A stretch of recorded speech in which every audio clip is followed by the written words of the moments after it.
Hello and welcome to a Saturday Spirituality Group. We have our guest, Mark Iskowitz, who is the founder or co-founder of the New York Peace Project. And that project's a wonderful thing. I saw it at a conference, and it involves helping people to experience like peace of mind, whether they're peer support workers or really anyone. Welcome, Mark. And Mark is going to share his spiritual journey. It's all about you, Mark, now. Okay. Well, good morning, everybody. Happy Saturday morning. I want to thank Dan for asking me to do this. I see it as a great opportunity to share my story and what my vision is to in terms of the New York Peace Project and what we're doing. I do want to mention that my identical twin brother, Stewart, is on this call, and he's the co-founder with me of the New York Peace Project. And we'll get more into what we do a little bit later, but I just want to acknowledge that he is here and will certainly correct any errors that I make. Right, Stewart? I'm just kidding. So my spiritual journey now, it's interesting because I didn't take a lot of time to reflect too much on it. I wanted it to be fairly spontaneous, but of course this morning I did write some notes, but I don't know if I'm going to follow it or not. So basically I'm a native New Yorker. I was born in Manhattan and grew up in the South Bronx. To a Jewish family. My parents were Jewish. Well, my mother's still alive, so she is still Jewish. And we were raised. I did not get a huge feeling for Judaism per se. So I didn't really look too much to my religion for spirituality. And one of the things that I do remember actually as a 9-year-old child, which is really kind of interesting, I remember thinking it was a story about Jerusalem and how, and this is what I remember, whether, I'm not a Bible expert, but I do remember something about God saying, okay, there's Jerusalem.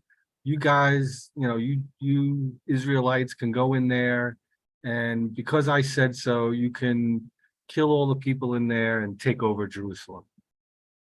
And it just struck me at that point as like, wow, that's not a very loving God who decides that one half of his creation can take over another half of it. Just made absolutely no sense to my 9-year-old mind.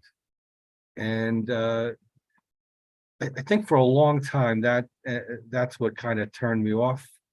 Plus I felt really that I was just going through the motions. My parents were very Jewish in the sense of what they gathered from the culture and from their parents and so on, but it wasn't really something we talked too much about when I was growing up. That did change later, but not too much when we were growing up. So, but I do remember feeling that there was something bigger than me, and that there was a God, but I just didn't know really how to relate to that.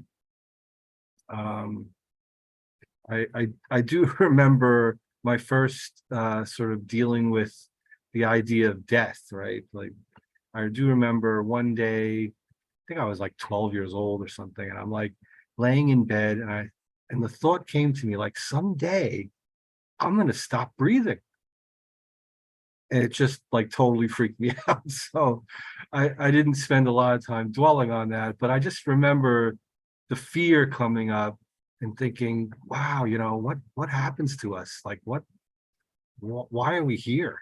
You know, and that was a fairly young age to be thinking about stuff like that. So anyway, I do remember being a very insecure person.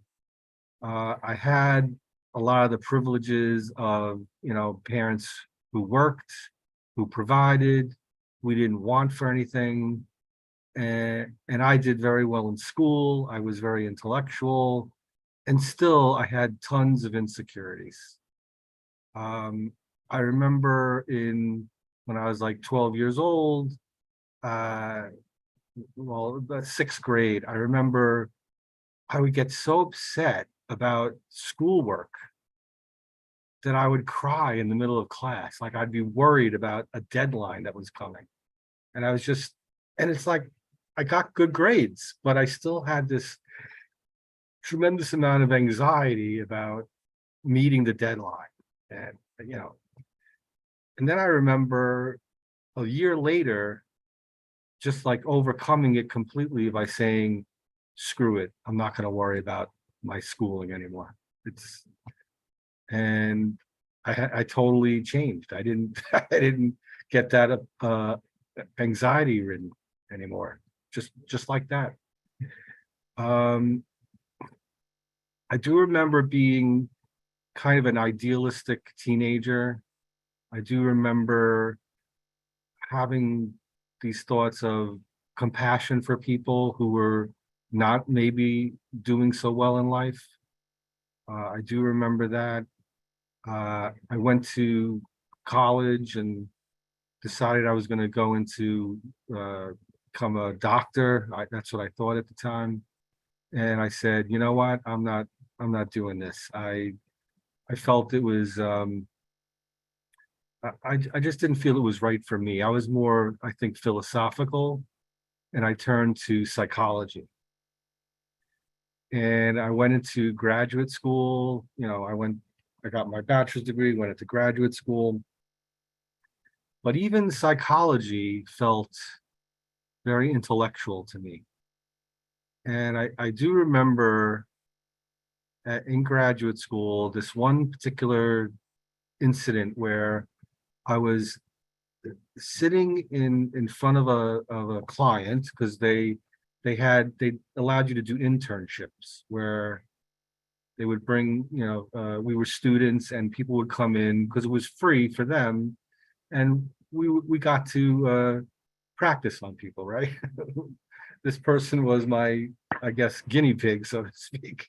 So this person is there, he's right in front of me, and I just remember the thought of, wow, you know, I have to memorize what is being said for my supervision, because we would be supervised with our sessions, right? And I just remember, how am I going to remember everything he says, because I wasn't recording it? How am I going to remember all the theories that they were stuffing my head with? And then how am I going to be like present in the moment to this person? It just didn't make any sense to me, because I really felt that being a therapist was really to bring love to the person, be a loving ear to somebody. That was like my basic understanding. And all the other stuff that I was learning just seemed to uh, pull me away from that. It just didn't make sense. And basically, I went on a spiritual journey, looking and looking, like what is it that resonates with me? So I remember studying like A Course in Miracles. I remember the science of mind. I looked at a lot of different things. And again, none of it really quite fully resonated with me. And then I remember, um, let me backtrack a little bit. My life was not a straight line to success. Let's put it that way. I had my times of I guess, extreme insecurity. I didn't really know what I wanted to do. I wound up in this group upstate that was working with substance abuse, and they turned out to be a little bit of a cult. And I wound up living with my younger brother for a while because I had to leave there and I was unemployed. And I just remember, wow, what am I going to do? And I remember looking into coaching, being a coach, because I didn't ever get my license as a psychologist. I got my master's degree, and then I just started working in the field. I worked like on Rikers Island. I worked on in different places, and suddenly I'm looking into coaching, and this woman sends tells me about a book called "Slowing Down to the Speed of Life," and I was like, "Wow, that's a really interesting title for a book." Uh, you know, I have to read this. So I wind up getting the book, and it was interesting, and I remember getting something out of it, but it just really was the teaser for me to really explore what was behind this. And what was behind it was a man named Sydney Banks. And Sydney Banks was a regular person. He had like a ninth grade education. He was a welder by profession, and he had, you know, he was an orphan. I mean, he had kind of a rough life, but he was holding it together. He was a family person. He had a job. He was fairly holding it together, right? But he had, like anyone else, and myself included, a lot of insecurities, a lot of things that made him anxious or, not feeling right. And lo and behold, he has a tremendous spiritual experience. I guess you would call it an enlightenment experience, where he saw something about how our experience all comes from our thoughts. And he realized that all his insecurities were really just thoughts and nothing more. They didn't really have to have a life of their own. It was something that he just saw. And it wasn't something he was looking for. This realization came to him. And then one day he had, I guess you would call it like a near-death experience, where I guess his ego completely died. But he wasn't sick or anything, but he says he saw a white light. He kind of got sucked down a tunnel. And then in a few seconds, he came back. And when he came back, he realized that all the answers that he was seeking were within. And that the only thing that blocked him from seeing that were his thoughts. And this was such an enlightening experience that he changed so much that people at his work didn't even recognize him. His face had changed, his whole demeanor had changed. And then he started to just talk to people. And people would hear him, and they would have transformations of their own. And then he started talking to psychologists and therapists and psychiatrists. And then they started using it in their practices, and they started getting tremendous results. So anyway, I started down this path of reading his books, listening to his videos, and eventually having the good fortune of meeting Sid, going to some of his lectures, and eventually I was mentored by a couple that knew Sid very well. And I had the opportunity to actually meet him in Canada, see his house, and so on and so forth. So anyway, that had a major impact in my life. And this happened like 25 years ago. This is not a recent thing. And it didn't completely change my life in that instant, but it definitely made me see that there was more to my life than I realized in my head. There was something underneath my thinking. There was, I guess, that expression, a human being versus a human doing. So I realized that I had this being within me, and I just would constantly get lost from it. My thinking would take me away. And I didn't know exactly what to do, or was there something I should do to calm my mind down? Because I had tried many things in the past. I tried meditation, and none of those things actually made any major impact.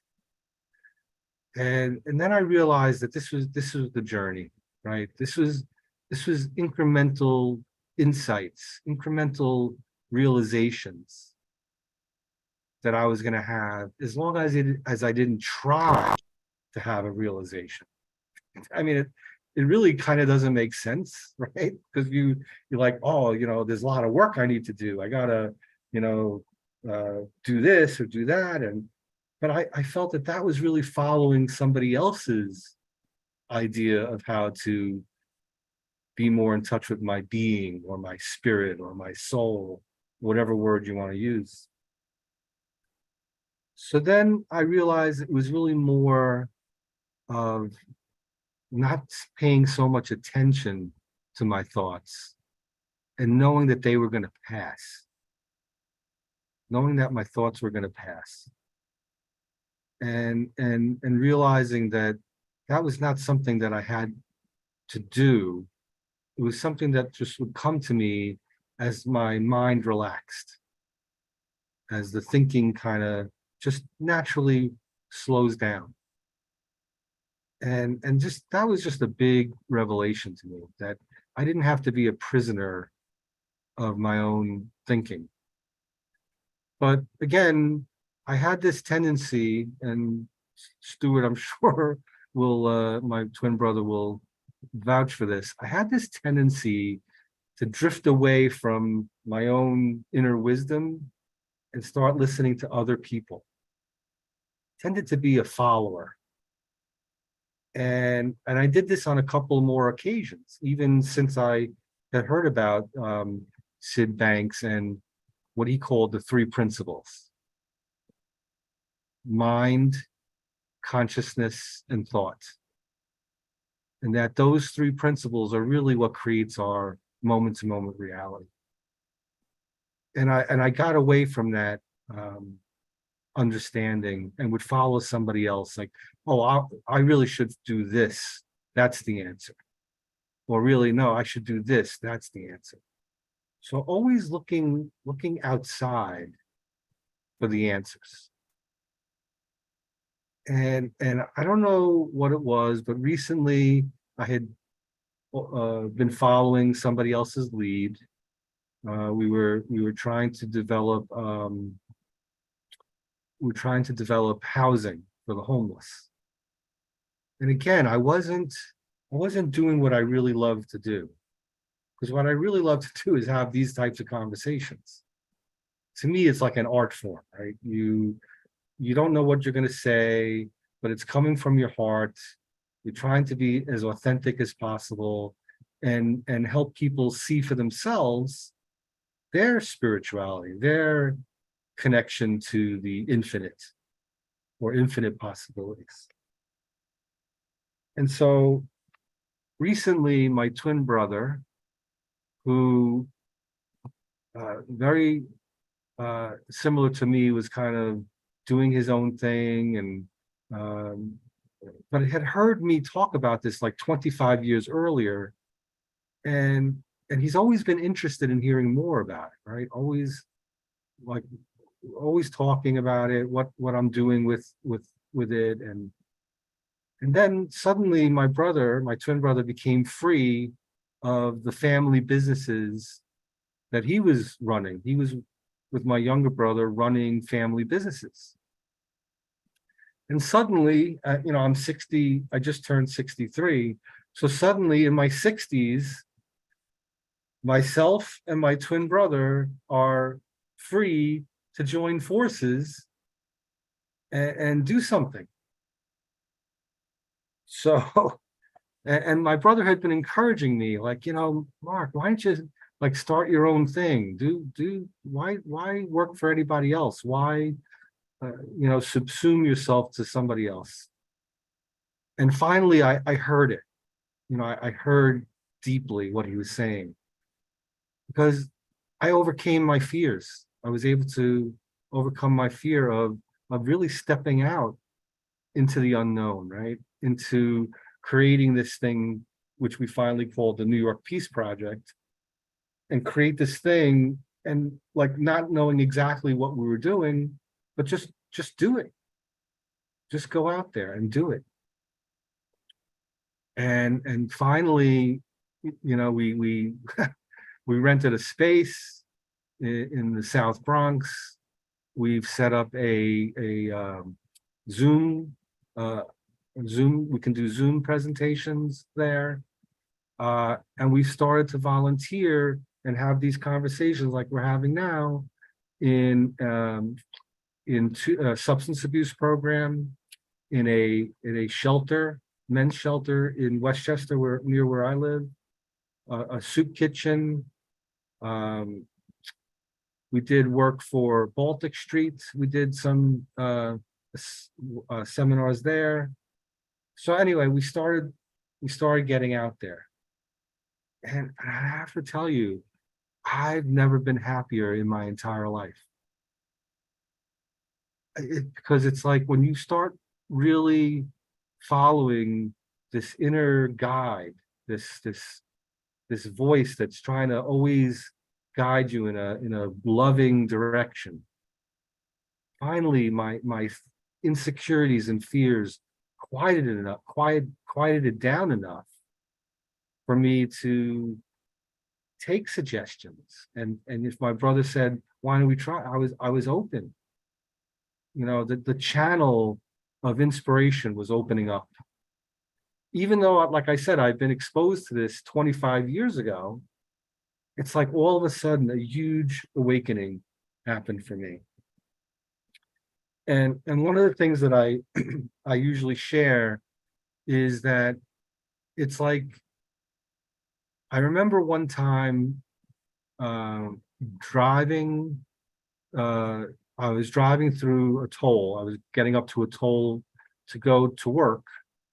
I remember this was like in my 30s. I remember being like, I had a girlfriend problem. I didn't like my job. I was just in a state of kind of misery at that point in time. And I remember in line for the toll, and all of a sudden, out of the blue, I was just happy for no reason. It's like all of a sudden, all the clouds lifted and I was happy. I was like, what the hell? I actually had tears coming down my face. That's how much joy I experienced in that moment.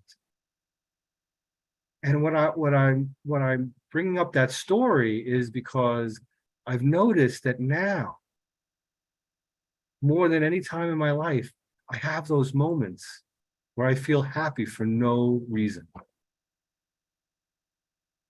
And it's just an amazing thing when the thinking drops away, all of a sudden it's like the sun just comes out.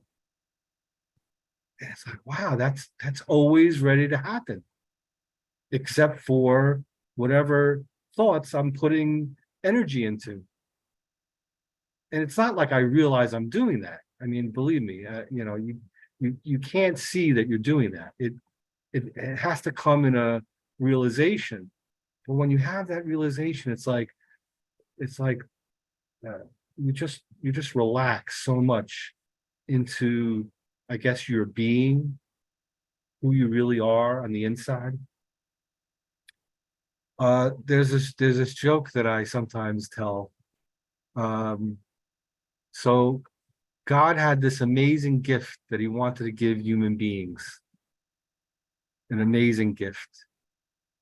And he says, angels, he's talking to the angels, angels, I have this gift that I want to give humans, but I don't want them to mess it up. So I have to hide it from them. So where do you think I should hide this gift? So the angels are talking and they said, oh, okay. We came up with an idea. Put it uh, put it on the moon. They'll never find it on the moon. God says, no, those human critters, they're pretty smart. They're going to build a rocket ship and they're going to go to the moon and they're going to find it. It's no good. So the angels are back to the drawing board and they're saying, okay, we'll put it at the bottom of the ocean. They'll never find it there, right? Oh, God says, no, I'm telling you, these humans are very intelligent. They're going to build a submarine. They're going to figure that out and they're going to go down to the bottom of the ocean. And they're going to find it. So the angels are talking and then God says, you know what? I know where to put it. I'll put it inside of them because they'll never look there. And that's kind of like the story of my life, right? Where I've always been looking out here for the answer and never really willing to just let go and be guided from something that's been guiding me my entire life. My entire life. And it's brought me to this moment, right? Where I have this chance to have these conversations and to talk about, the possibility that we could all find this, and not that I could give it to you because I can't give it to anybody. But since I am finding it for myself, I know it's within you. I know that eventually someone will find it. Now, Dan asked a very critical question at the last presentation. It was very interesting because he said, because we were talking about clouds and the sun, right? And like our inner well-being is like the sun that we cover up with thoughts. But eventually, like a storm will pass and the sun comes out, right? So then Dan says, well, what about Jupiter? Jupiter always has clouds. They never pass. And I was like, okay. And I said, well, I think that really means that some people go through a lifetime in clouds. And that's okay. The sun still exists. They just maybe very, very rarely get a chance to connect to it or see it or the clouds clear. So, that really just it just brings out my compassion more, when I realize that people could get stuck in the clouds like Jupiter. Like, my heart goes out to that person. But I know that deep down, and maybe it won't happen in this lifetime, and I don't know if people believe in reincarnation or whatever, spiritual tradition that comes from. But, I just don't know. I don't know enough to know what someone's spiritual path is. I barely can keep track of mine, let alone, looking into somebody else's, and that's really it. Because when my ego goes away, I'm okay. And I can be of service. I can listen to people. I can be loving. I can come up with new ways to really be present for people, to really get myself out of the way. This is not a straight line path to nirvana. I also want to inform you. I still get clouds in the way. I still get miserable. Me and Stewart have a great time. We laugh all the time, but sometimes we get into it with each other. But the beauty of it is that when you begin to see this, you don't stay stuck in any situation for too long. The clouds clear and it's like, oh, okay, I was a little lost. And we forgive each other. Me and my brother forgive each other. And it's also true with family, with my younger brother, with my mom, my sister. You know, we're all getting closer. We all recognize, you know, the beauty of each other's presence, and just enjoying each other's presence. Um, God, it's so beautiful to fall back in love with your family, you know, to fall in love with yourself, to realize that that was always there. It's just, I don't know. Sometimes I feel like I wish I could break off a piece of this and give it to people, you know, and I wish someone was there when I was in school ready to cry over an assignment that someone could have told me, you know, this is just your thinking. You know, I wish someone could have said that, but this wasn't around.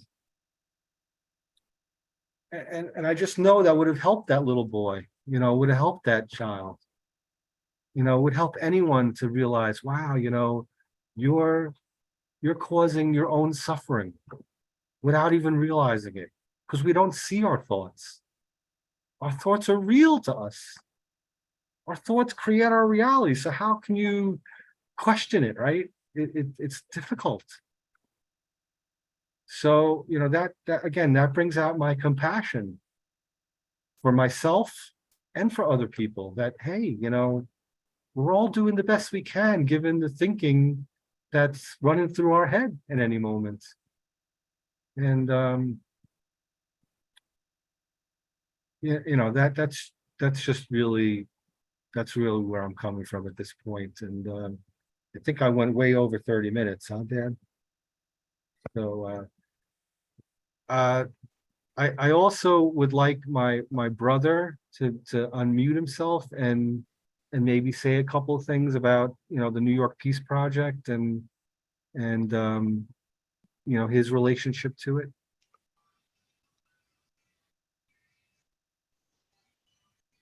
And Stewart, Hi, unmute. can you guys hear me? We hear So, you. yeah, thank you. Wow, Mark, great job.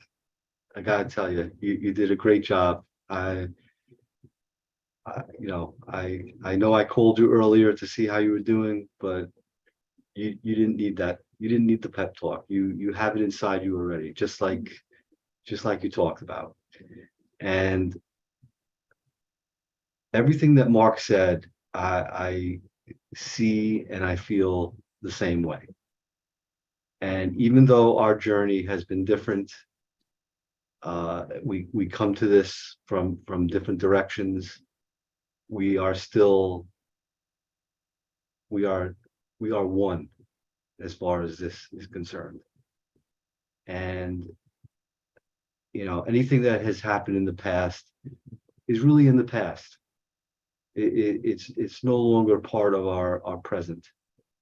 And I find that this is the first thing that I've ever done in my life where I feel so good about it on a regular basis because I'm not living in the past and I'm not really too concerned about the future. I'm just happy that I'm where I'm at.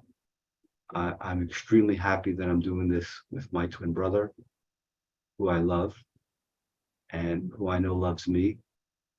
And I don't know what more a person could ask for, really. And I'm very proud of him.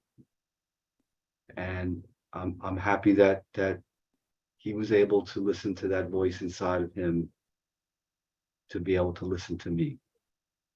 Because people are always talking to us about things or ideas or the way they see it. And that's all well and good, but it's up to the person to hear it for themselves and to really take it in. And that's where the change happens, and that's where the miracles happen.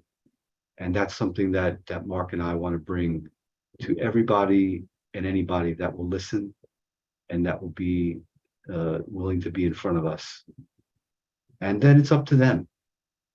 It really is. And we can't get caught up in you know, whether it's helping them or not. because then we really can't be in the present moment for them. We are just doing the best that we can at any given moment to bring this to other people for them to see for themselves. Because one thing we do believe is that this is in everybody. We're all spiritual beings. That's what we are. We're not what our thoughts tell us. We're not what other people tell us. We're not what society tells us. We are something so much more. There's so much more to each human being than just what we see on the surface. And when someone realizes that, like Mark said, the infinite possibilities are there for us. And it's almost like miracles happen left and right. And just in the short time that we've been doing this, some of the things that we've seen from the people that we talk with, that Mark was mentioning, some of the groups, you can see on people's faces, you could see them lighting up and saying, yeah, I understand what they're saying. And not because we told them, because they're seeing it for themselves. And that is the most beautiful and amazing thing. And to be able to do that, to me, is a gift. Okay, but a gift that I'm giving to myself, because it's coming from me. And we all have religion and we talk about God, and but it doesn't matter about the details. The most important thing is that we feel it. And to me, that's spirituality. And yes, do I have my bad days? Do Mark and I have our bad days? Do we argue? But I could tell you one thing: we laugh and we laugh. And I'm not talking about just like giggling. I'm talking about laughing to the point where we want to pass out. Okay. And that's the kind of laughing that, you can't put a price on something like that. This is priceless stuff, and we all get caught up with money and material things. But at the end of the day, it means nothing. It means nothing if you're not in tune with what's really inside of you already. And if we can help even one person see that, then Mark and I feel like we've done what we've been put on this earth to do. Because like Mark, yes, my journey was different. I was in businesses, but I felt something even from a young age that I always wanted to help people. But things and circumstances and my own thinking took me away from that. And now I'm 63 years old, and like Mark said, and here we are. Here we are. So anyway, I don't want to go on too long, but I'm really happy that Dan invited Mark, and thank you, Mark, for giving me a chance to speak a little bit. And I do refer to Mark a lot when it comes to this, because he's been doing this for a long time, and I feel like I'm his apprentice, but I also know that I bring a lot to the table, and I know that he appreciates me being there. And I think us doing this together, it's like an unbeatable force. So all right. anyway, that's enough from me. Thank you. You guys are awesome. That was a beautiful story from Mark, and a beautiful, more abridged story from Stewart. You guys are like bodhisattvas. I don't know if you know what that is. That's a very nice compliment. That's a very nice compliment. So now Farah, this is Farah's first time co-facilitating, and it's going to be a hard one, Farah, because I'm throwing you into the water.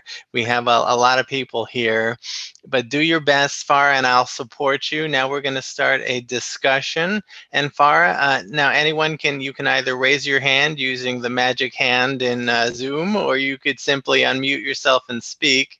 And if more than one people, if there's a crowd of people speaking at once, Farah, good luck to you. I hope you can handle it. I will be here to support you, Farah. And you can call on people, Farah, and do your thing, okay? Sure. Hi, everyone. My name is Farah, co-host for the Spirituality Group. So we listened to Mark Iskowitz for half hour about, and his brother Stewart talk about Mark talked about his spiritual journey. Stuart also gave a little bit of feedback. So at this time, we want to hear from some of you, all of you, what are your thoughts about Mark and what he said, and as well as Stuart.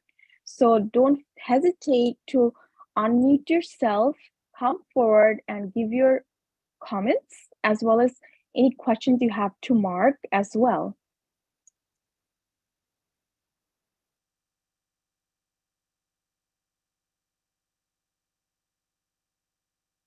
I think I'll start. It's okay.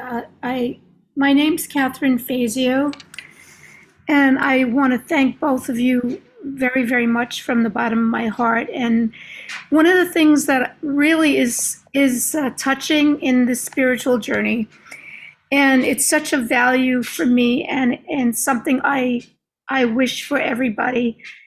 I don't necessarily say I'm there yet, but I will say that to be at this age, as you both are, and the goal in which you have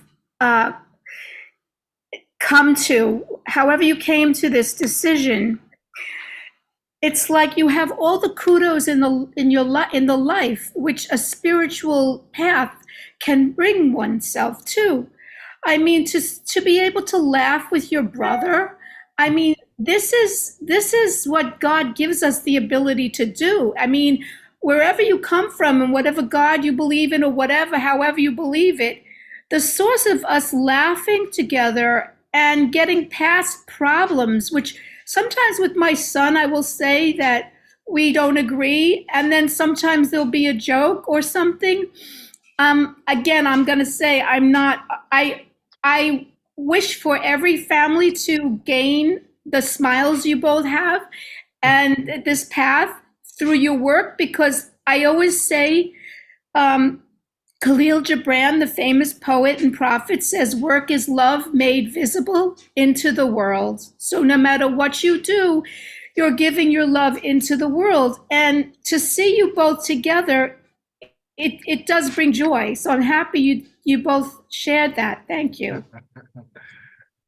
Thank you, Catherine, very much. I want to, and then Sandy, I guess, is probably next, right? But so the thing I wanted to tell you is that we did this presentation for we do sessions for Baltic Street, and there was this one woman there who's an intern. She was an intern, and she said that she had been in a psychiatric ward, and she remembers that while she was there, the best group that they ever had, the best group, the thing that she remembers the most, was when two puppy dogs came into the group and they just played with the puppy dogs. She says that was the best group that they had when she was hospitalized. And I was telling Stuart, we're just like two puppy dogs going out into the world, being who we are, just two puppy dogs. Like that is the most important thing that we do, that we go out and we try to just have fun and be ourselves. Like that is like the biggest gift, let alone what we say or the conversation. It's the feeling. It's the feeling. And so that laughter, that feeling of just abandon, joyful abandon. I mean, again, that's what we're bringing. And that's what is trying to come out of all of us. So it's just an example. So I really appreciate what you said, Catherine. Thank you. So seems that Sandy raised her hand. Sandy, go ahead. Give your comments, questions to Mark, please. No, I think you're both incredible, especially Mark. Okay, I loved your story. You two are one of the best ones that Dan's had, beside my friend who's like a brother to me, Gary, Stewart, Loving. You two are the best speakers, all three of you, and I just simply enjoyed it. Thanks, Dan, for getting him. And I know some people from Baltic Street. And the thing you were talking about on homeless and substance abuse, that's great. And my favorite thing when I was hospitalized was an acting group, an improvisational acting group. Wow. When I first hospitalized, yeah, but you guys were incredible. Oh, Thanks. thank you. Thanks, Dan, for having them here. What conference was it that you were at that Dan met It you? was the Justice Peer Initiative Conference. Oh, all right. Skipper, Skip. Yeah, I do. She was one of my facilitators at the Empowerment Center. Right. I know her very well, and we're friends on Facebook. Yes, she's the one who started this, her own not-for-profit, basically. And she had this conference, and she's really trying to reach out to people who've had criminal justice issues, along with, whatever else they've experienced. But as another peer specialty, I guess, that isn't getting enough attention. So yeah, we spoke at that, and I mean, I love the peer movement. I worked for the Empowerment Center. I mean, it's the peer movement is open to You work for the spirituality. Empowerment Center in East Mount Vernon? Yes. That's where I went to school and graduated. There you go. Unfortunately, I don't have any of my certificates because left them in my abusive cousin's house, and God knows what they did with them. But I know I do. You did And it. after that, then I got to intern for Carl Rabinowitz at Community Access, and she was the best boss I ever had. A small world. Yeah, thank you. Thank you. Have a great day. You too, Sandy. Thank you.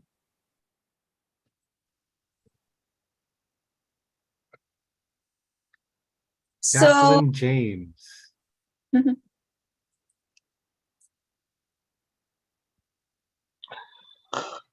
Mark, Yes, sir.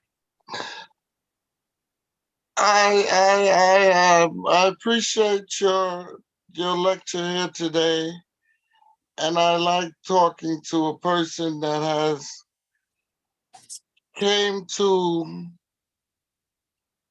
the area where you have come to and what you have learned, because it's thoughts, emotions, feelings, beliefs, actions, behavior.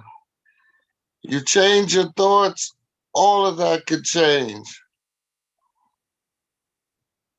What I want to tell you at this time is the more and more you get into it and you practice the process, the thing is to perfect it now, where you can, instead of doing it, you will be it. You understand? Be the process instead of just doing it, because you're finding out now that you can make it happen, not by will but by accident. It just happens to you. But when it happens to you, you seem to relish in it and enjoy it. Now the next step is to be what you're doing and make it so. I put my info in the chat with you. I wrote it down. I'm interested in speaking with you. I'm going to be starting 3 to 5 day retreats to start helping people with this process. Also, I'm doing a grant by the Parks Department to do it in the parks this summer. So good luck. Maybe we could travel this journey together. Okay, that would be wonderful. Always open to talking to people and hearing new perspectives and ways to, increase people's access to their own joy. Yes, Yeah, absolutely. it makes me, it makes me so. It's like usually people running around. Oh, I woke up mad, and it, I get so upset. To finally see people that are learning to control their mind. Control. We're supposed to be the smartest animals on the planet, but yet we are like walls. I'll leave you with that. Thank you, Chaplain James. I think it's just a matter of us innocently drifting away from our true nature. I feel like that's what this is really pointing to. We've just drifted away from our true nature, and as we realize what our true nature is, these things will begin to dissipate. Hopefully. That's my fervent prayer. Someone asked a question I see in chat about what are the three principles: mind, consciousness, and thought. So Farah, can I just kind of address that for really quick? Yes, go ahead, please. Okay, so I think it was Daniel who asked that question. Yeah. I'm sorry, Stan, the picture man. Okay, sorry about that. So just to really be very simple, mind is what powers up the system, right? Mind is the power behind the entire universe. It's the the universal intelligence behind the entire universe. It's mind is like everything. So it's really hard to wrap your head around mind. But mind is just really saying another word for God. Really. And again, it's just a word. It's not something that has any form. Can't touch it, can't see it, but you're in it, you're of it. Okay, so that's mind. Just think of it as the thing that powers up your entire body. That's where the energy is coming from. Consciousness is being able to be aware of creation, being able to be aware of life, being awake. And there are different levels of awakeness, right? So it's kind of, again, very difficult to put your hands around it.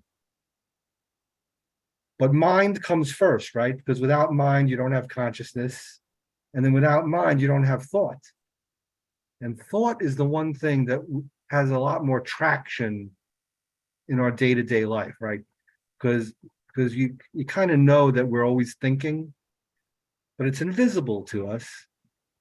We don't, again, you don't see it. All these things, mind, consciousness, and thought, are not physically in the material realm. They're part of a formless, I guess, spiritual realm. But the interaction of those three, mind, consciousness, and thought, are where the non-physical transitions into the physical. And that's kind of like the best I can do, is like, it's the reality creating machine. Those three principles are what takes what's infinite possibility and brings it into a particular experience. And so we go in and out of all these different experiences, but we forget the infinite place that it came from. So we get caught up in our thoughts thinking that's who we are. but we are actually the infinite potential that now is experienced by a thought. And so again, these are these kinds of conversations that we have, that a light bulb goes off in somebody's head and they realize, wow, I'm not a prisoner of what I believe. I'm not a prisoner of what somebody else believes. I'm infinite possibility, but I got lost in my source, in the form, in the material realm. We're kind of both at the same time, right? We're a physical manifestation and a spiritual manifestation. But we completely, 99% of the time we forget the spiritual aspect, right? We're way, way more focused on the material. So the way I look at it is the pendulum has just swung way over to the material side. And if we just orient ourselves more towards the formless or the spiritual nature, maybe that pendulum will begin to swing back into a balanced state. And maybe our lives will be better from the inside out and manifest in a more beautiful world. That's as simple as I can do it, but we could talk about that for hours, believe me. So anyway, I appreciate the question though. Thank you, Mark. I think about these things a lot, maybe not using these very same words. Mind being that energy that drives, Yes. creates the whole universe becoming somehow. Yes. And so I've gotten really interested in some studies in panpsychism and integrated information theory, which both suggest that, whether mind or information lies at the root of everything and exists universally in the same way. Thank you. It's been really interesting morning hearing your story and hearing your ideas. Thank you. Thank you, Stan. Daniel wants to say something. Go ahead. Yeah. Hello. First of all, I didn't mind that you mixed me up with Stan. Really, that's fine with me. Very, very intelligent man, very compassionate, and says a lot of good things. So good morning or good afternoon to you both, the Iskowitzes, and you also, by the way, sound very similar. Your voice pitch is very. Oh yeah, very my mom still can't tell the difference on the phone. Yeah, exactly. If we're on the phone at the same time, forget it. My mom, so yeah, everybody has the same kind of experience. Yeah. Well, like everyone has said, you have the most interesting story. You're a terrific speaker. And what I particularly appreciated was your patience, how you pace yourself. In contrast to me, I have so many rapid thoughts. It might be to a low case of bipolar, but I have a very active mind. I have no need to take ginkgo biloba because my mind is so speedy. I need the more relaxing stuff. I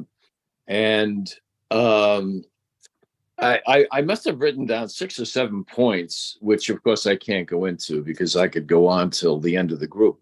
But basically, to cut to the chase, you're saying, get to what you feel joyful about, and you'll find your purpose, and you'll spread it to other people. And I'm so glad it took all the way to your 60s. I'm about a decade ahead of you, and I'm a former New Yorker, by the way. I grew up in Queens and lived a lot of my life in Brooklyn, 2 different neighborhoods.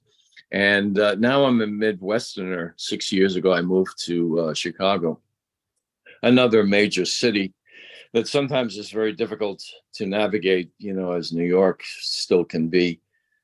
But I've had a lot of interesting things happen to me here. I can't say it's been a waste of time or something. And I bought my first home. I'm retired, and New York was only apartments and often run by slumlords. But I became a tenant organizer. I was very good at that. So I was at least active, not being a victim. So, but I'd like to get back to the purpose thing. I had 4 careers. I became a teacher in the public schools, then a guidance counselor. So I took a similar psychology route. And then I have done freelance writing, and I had a great career as an assistant editor, worked my way up. Very self-taught as well.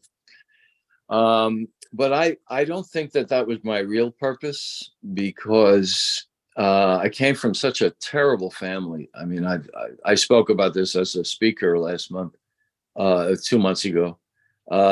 Terribly abusive childhood up till teenage time. So I've spent my whole life in recovery, not just therapy, but 12-step programs, all the spiritual groups, you name it, group therapy. So I'm still working on that a lot. But I have recently discovered that I think my real purpose is something that I enjoy the most, and how I express my emotions the best is singing and performing and acting. And by the way, when I went to 250 Baltic Street, they had a therapeutic band there. I don't know if you realize, there was a therapist who runs the this therapeutic band where we had guitar players, drummers, and then singers. So I learned to sing in front of the Baltic Street audience. The first time, I mean, my legs were shaking so much I almost fell down. I mean, but I ended up after a few years, I said, I crave singing. I'll sing at Carnegie Hall. I don't care anymore. I love it. So I feel I have a flair for acting. And because when I watch a movie at home, I imagine the main actors who I love, I imagine that I'm doing that scene, and how would I do it? I'm kind of also almost rehearsing for a future play, or who knows. And what just came into my life 20 years ago, I actually put at Baltic Street, I put a CD together with a piano player and a studio engineer. We had the studio for 3 weeks. So I put a CD on with 16 songs, and I made, of course, a few copies. So I've been away from that. And while in Chicago, I've been so musically frustrated that my purpose got squashed, and just singing in a couple of choruses didn't do it. So just recently, I met a studio engineer at a fitness center, and he has the studio. And Daniel, about 2 more minutes, please, because there's others. Yeah, you're right. Did you say 2 minutes or 1 minute or what? 2 minutes is. Oh, yeah, you're right. I had counted the number of people. You're right. I'll try to, capsulize it. The recent thing is I just put in 2 hours yesterday, and I happen to like old standards, and I try to do a lot of, in not respect to, but I love Tony Bennett's numbers, and same with Frank Sinatra. And then I do Broadway, a lot of Broadway musicals. So I'm now trying to put together a new CD, and boy, you should see my enthusiasm. I mean, I'm like jumping out of my skin. So I think that I'm working toward my other purpose. So I'll stop with that. And I really appreciate both of your speeches. Thank you so much for sharing that, Daniel. I mean, it's just interesting how we do get glimpses of the divine, and that guides you to, if singing brings you joy, that's kind of a sign that maybe you should be doing that, right? I mean, it's kind of like, it kind of knocks you in the head, like, wow. And just the fact that you recognize that your mind is speeded up. I mean, a lot of people go through life, they would never even admit that. But you see that's amazing. That you can recognize that, and just recognizing that is an awareness which could take you to the next level and the next level. So I really appreciate what you shared with us. Thank you. Well, a lot of you gave your comments, questions, then some of you are kind of quiet. Did any other of you want to talk, such as Jenny, Aisha, Kareem, Mitch? Why don't you give some comments or ask Mark any questions you have, please?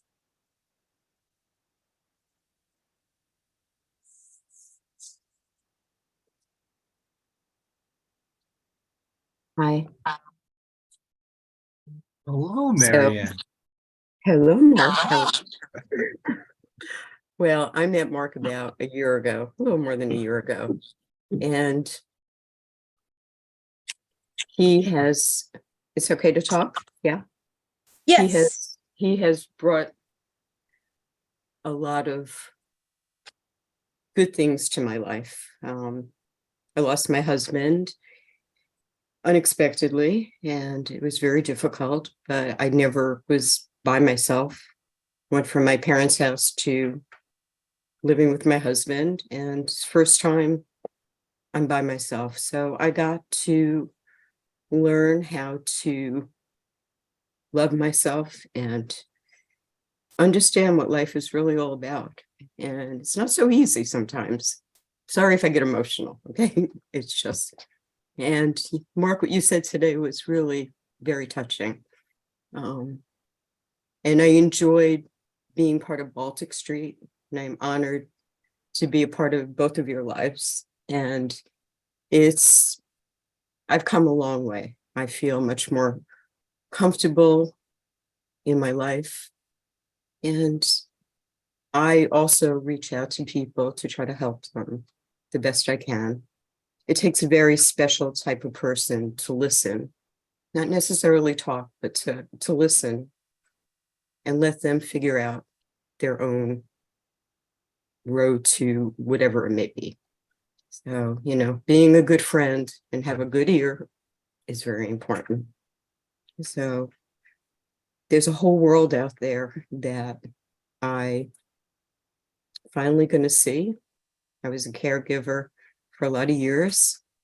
So I'm happy. I'm happy that we cross paths and you've taught me how to understand myself with Sid Banks, his books, which I recommend. It's a wonderful thing. It really is. So, of course, I'm going to cry. So I'll leave it at that. But thank you. Thank you I'm honored to be part of this. Thank you again. Thank you, Marianne. So Marianne and I have become friends, and my favorite part of talking to Marianne is making her laugh. Okay. I bust her chops mercilessly and just make her laugh. And I don't know why, and then of course I laugh. So that part is wonderful, because then we just have fun. We enjoy it. We enjoy our company, our conversations. And that's more powerful than anything, I think, that I particularly say or do. Like I said, it's just coming from that loving feeling and trying to follow that. You know what I mean? Just follow that feeling, because it's telling us everything we need to know, right? We want to figure things out and be all intellectual, but man, it's so much different when you're just laughing and enjoying life. And then things get taken care of, right? One step at a time, things get taken care of, and all the consternation and worry. It's like, I feel like, didn't God put us here to have fun? Like, despite whatever stuff happens, we can still put a good spin on it. And yes, it's tragic that you lost your husband, but at the same time, it's opened you up to more life. And just to watch that, to me, is an amazing gift that you're giving me. So right back at you, Marianne. Thank you, Mark. Thank you. Yes. Oh boy. But it's a good thing. It's a good thing. Learning is amazing. We learn something new every single day, and we share whatever we learn with everybody around us, everybody that we love, every new person we meet.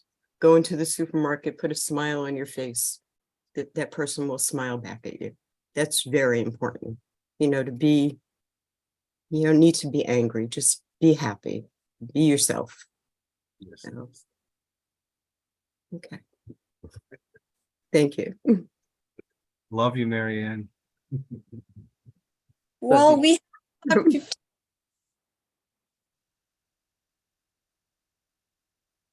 So in these 15 minutes, we will continue with the discussion, asking questions, giving comments, especially for the ones who didn't talk. Please come forward, unmute yourself, and speak.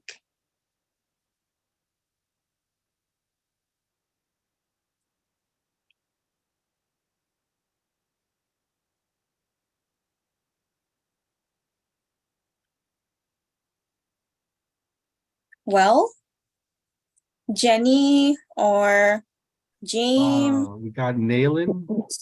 Hello. My name is Nylene. Yes. I thought this talk was so beautiful, and the peace and the joy when you speak is like very palpable. And I really liked that that analogy with like the puppies and stuff, because that's really what it feels like. You know, it's like just a simple transfer of energy, and it's not like, of course, like you're speaking and stuff, and like when you speak, like we're understanding that and everything, but it's like a straight like transfer between energy, and I thought that was really beautiful. And I wrote a message in the chat about, because you mentioned how like it's easy for us to get like confused with thoughts, like we'll just stray from our natural bounty of joy, our natural bounty of peace so easily. And it's just like a little mistake, you know. You also mentioned how you read A Course in Miracles at some point. Yeah, way back. Yeah, that's interesting, because it's like it's not really like a well-known book, but that's a really interesting thing. But yeah, I was gonna say that like our soul, like our peace, that whole I guess what people call source and God and stuff, is like the soil for everything to grow, and like the stuff that is born from it, like the thoughts and the beliefs and the body and everything that's physical and stuff, that stuff is so because it's tangible, like we think, oh, because I feel this, because I see this is the real stuff. And what is so subtle and that which is like you really have to calm down to see, just gets overpowered, you know. And yeah, it's just really beautiful for us to share in these moments, and at least have like an hour, even just like 5 minutes, where we can like just feel the breeze, or what is similar to like the feeling of like fresh summer breeze to the soul.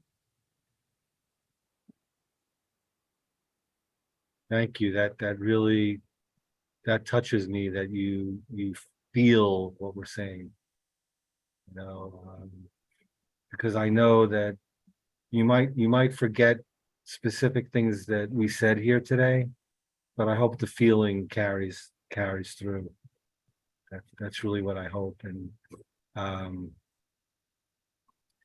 yeah, it's hard to put words to this. It's like poetry. It's like music. It's like these are things that are mysterious, yet we know it's true, right? And I don't think we don't orient ourselves in that direction. But it's innocent, right? Because we've been so conditioned and so, you know, trained to see it a certain way. It's understandable, it's understandable. So you can forgive yourself and other people as a result. And that, I find that beautiful too. So thank you, Nylene. Thank you. Janice. Yes, hi. I'm going to unmute myself and say how very, very proud of you I am, Mark. I've known Mark, what? We can't figure it out. Is it 25, 30, 35, 40 years? It's at least 3 decades, approximately, yes. It's a And so- long time. Yes, it's been a long haul. And what I really appreciate about Mark is his tremendous growth. I mean, over the years, and now, having heard this talk, I can really appreciate so much more his enlightenment and the joy that I am experiencing with him. I mean, we've seen each other through, my God, lots of, we're not even going to go there. But what I really appreciate is his wonderful way of coping and his transformation and the joy that I'm experiencing now with him. So thank you, Mark, for filling me in ways. I mean, we speak regularly and we've spoken over the years, but this was absolutely wonderful. And I really am quite proud of you. Now you're going to make me cry, okay? I'm quite proud of you. Janice, and just disclosure, I'm going to actually have dinner with Janice later, so I'll get to give her a big hug. But yeah, Janice has seen me at some of my low points in my life, and I can understand how you might feel seeing me in this place. But you know, you're a dear friend, Janice, and you know, one day, you know, you'll have to meet Stewart over there. We'll have to tag team you. Yes, and I'm a Gemini too, Stewart. So I joke when Mark and I are together that there are at least 4 of us in the room. So Oh my God. if we all 3 get together, there'll be at least 6 of us. It'll be so many Geminis. It'll just be like multiplying. So it'll be my pleasure. But I have to say, I am delighted with the work that you're doing and that you're sharing it with other people. Me too. So thank you so much. Thank you, Janice. Love you.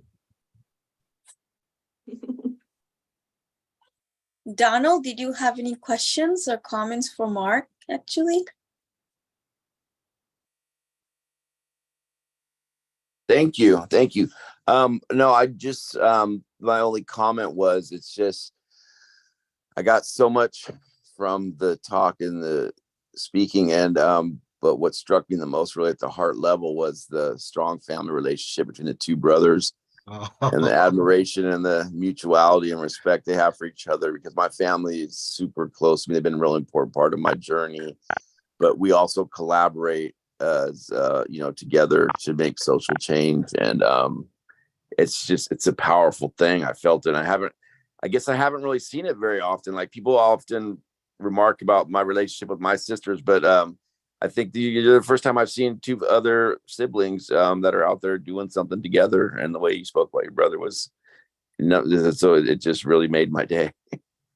Oh, well, that makes it worthwhile for me and Stewart. That's for sure. That's right. Family bond is something else. It changes the world. And the fact that you got that from today, we love doing that and giving you that feeling and, you know, reinforcing that feeling. Yeah, it was a gift. Thank you. You're welcome. Love New York too. Yay.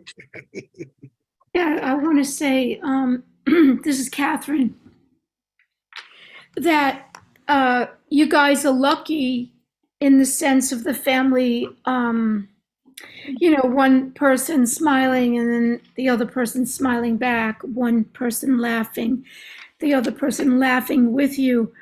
And another reason why it's so valuable and that I appreciate it, I'm a very strong, I consider myself a very strong advocate trying to help make people have more joy and health in their lives. I dance, that's what I do. But and I'm an advocate, but what I want to say specifically is there is in my opinion anyway, and from my personal experience, there's a dearth of cooperation within. A lot of times as a mental health consumer, there's such sibling rivalry, and there's not everybody comes to the position, especially if there's alcoholism in the family or there's sibling rivalry. Robert Bly talks about this all the time, my very well-known mentor who passed away. But just because of that, because of it, it's even more of a gift that you show up as a mirror to show and give that people, that little doggy, that little doggy family. That's my feeling, because unfortunately I don't have that health there.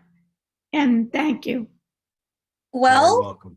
Catherine, with that said, we have a few minutes left, so I will call on each one of you, and I want you to share in 1 minute, how are you feeling? So I guess we could start with Catherine Fazio, please.